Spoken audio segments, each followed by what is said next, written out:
Welcome to The Debate.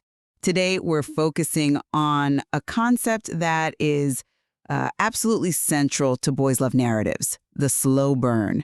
This is a style of pacing where emotional tension and, anticipation are prioritized over things moving quickly. And it holds this really contested place in the genre. It's often celebrated as the mark of a mature, emotionally intelligent, and realistic story. It's kind of the gold standard for quality BL. That's absolutely true. But, if you look at viewer complaints, or even just drop-off rates for shows, the #1 critique you see is that a show is too vague, or too restrained, or just too slow. So it creates this weird contradiction where the genre's supposed greatest strength, in theory, becomes its biggest hurdle in practice. Exactly. Which brings us to the core question of our debate today. Is slow burn the defining emotional core, the very soul of BL, giving it a depth that separates it from standard romance? Or has it actually become one of the genre's biggest storytelling weaknesses, a crutch, really, used as an excuse for just plain bad pacing?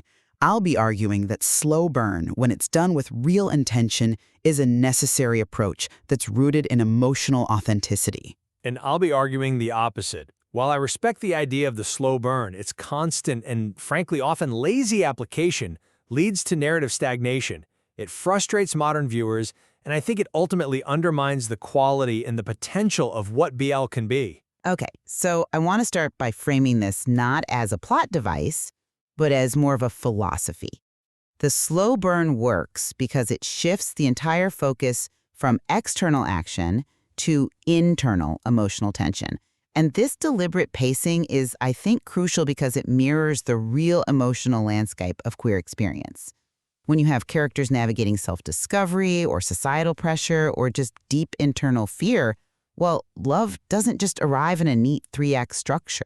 I see why you'd emphasize that, the internal struggle. But I think this is where the definition gets a little blurry. A commitment to delay often sacrifices the momentum that you need for a compelling story. But not if the pacing is intentional.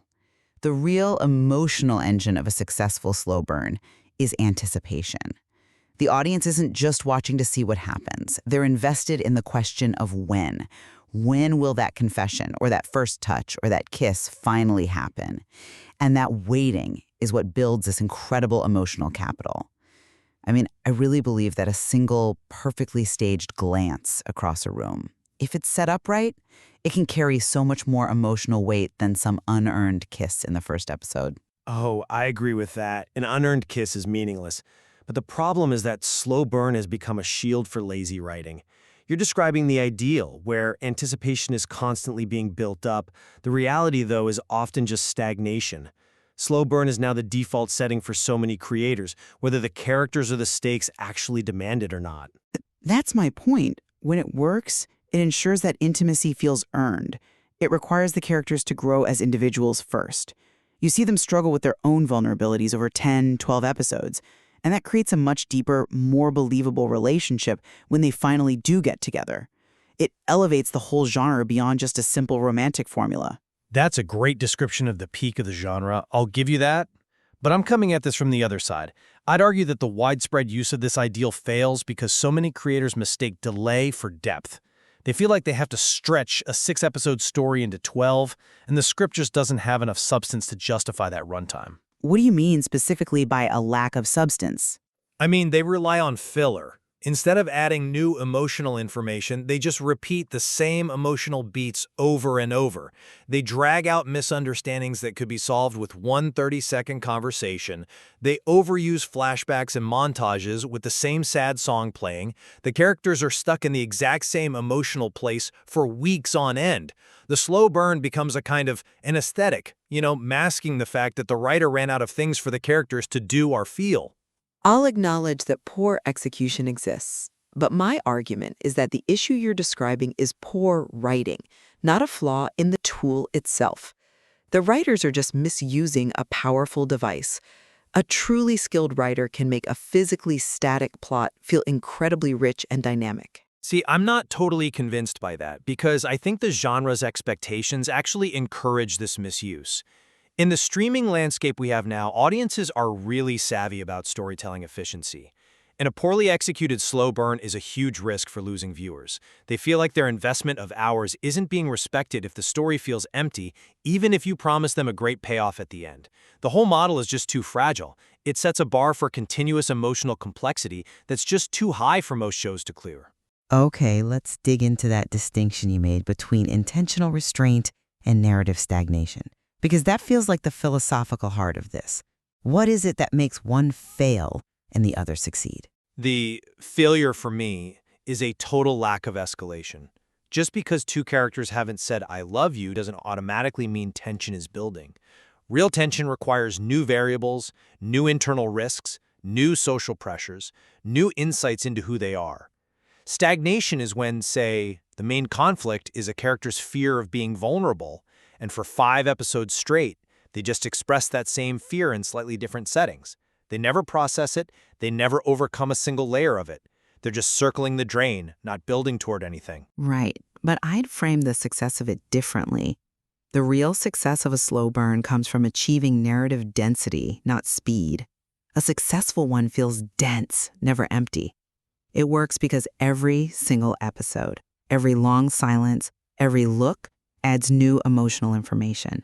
We might not get a big plot development, but we get a deeper insight into a character's past trauma, or we see their subtle attempts to get closer. But that puts a huge burden on the audience to be constantly reading subtext. That's a big ask. It is. But that's what separates the best work in the genre. When the story is truly dense, we get rewarded. We see it in micro-expressions that tell a whole story, or in a side plot with a sibling that complicates the main romance. The tension is always shifting, always evolving. That validates the time we're putting in, even if the main plot seems to standing still. That's a very elegant defense in theory, but here's my counter. If depth is really separate from time, then faster-paced stories can be just as deep if the writing is good enough. We've all seen BLs where they get together earlier, but the story stays rich because it focuses on the problems of the relationship, communication, external reactions, all of that. Depth comes from insight and stakes, not just from how long we have to wait for a kiss. To say that slow burn is the only way to get depth, I think that's a narrative trap. I do agree that depth is about skill, but we also have to look at the cultural architecture that made slow burn the default in the first place. This pacing isn't just arbitrary. It comes partly from storytelling traditions in many cultures that value subtlety and restraint over, loud, direct declarations. That cultural context is definitely important. But I think, more fundamentally, you have to look at the history of censorship. For years, when overt queer intimacy was just forbidden, creators were forced to imply everything. They had to become masters of the longing glance, the almost touch, the unspoken yearning. So the slow burn was, in part, a survival mechanism. Precisely. That need to imply intimacy forced the evolution of this incredibly sophisticated visual language. The tension became the story, and the audience had to lean in and actively participate. That's what built the genre's distinct emotional signature. And that historical necessity has created a modern paradox that I think often hurts creativity. Because that subtle pacing was required for quality shows in the past, slow burn became synonymous with quality in the minds of fans and producers. The expectation just got baked in. Exactly. So this momentum forces writers into that default setting, even when the story they're telling doesn't need that level of restraint. A modern writer might want to tell a story about a quick, easy romance followed by complex adult problems, but they feel this pressure to manufacture misunderstandings just to satisfy that expectation of a slow burn. It leads directly to the stagnation we were talking about. It actually punishes faster pacing, even when it's intentional. That's a fair structural criticism, but I still stand by the emotional authenticity it delivers when it's done right. My core position is that slow burn is essential for letting complex feelings like longing and vulnerability actually breathe. It mirrors the messiness of real love. When the audience suffers through that anticipation with the characters, the moment they finally get together feels earned. It's a shared journey. But the risk of failure on that journey is just too high. And the penalty is the viewer completely checking out. The promise of authenticity completely breaks down when the execution is bad. If scenes are repeating, the audience doesn't feel immersed in complex vulnerability. They feel like their time is being wasted. And the modern viewer, who has endless options, will just tune out long before they get to that earned payoff you're talking about. The model is just too fragile to be the soul of an entire genre. But isn't that failure the exception and not the rule? I mean, the shows that really capture the global imagination, the ones that become classics, they are almost all shows that master the slow burn. They define the absolute heights of the genre. They define the heights, yes, but the vast middle ground defines the typical viewing experience. And in that middle ground, you see way too many attempts at the slow burn ideal that just fall flat. We have to stop praising the pace and start praising the content that's delivered within that pace. A writer should be celebrated for creating continuous character insight, regardless of whether the kiss happens in episode 2 or episode 12. I think what this comes down to is we're arguing about the genre's potential versus its current reality. I'm arguing for its potential because when it's handled with care and intention, slow burn creates these unforgettable emotional experiences.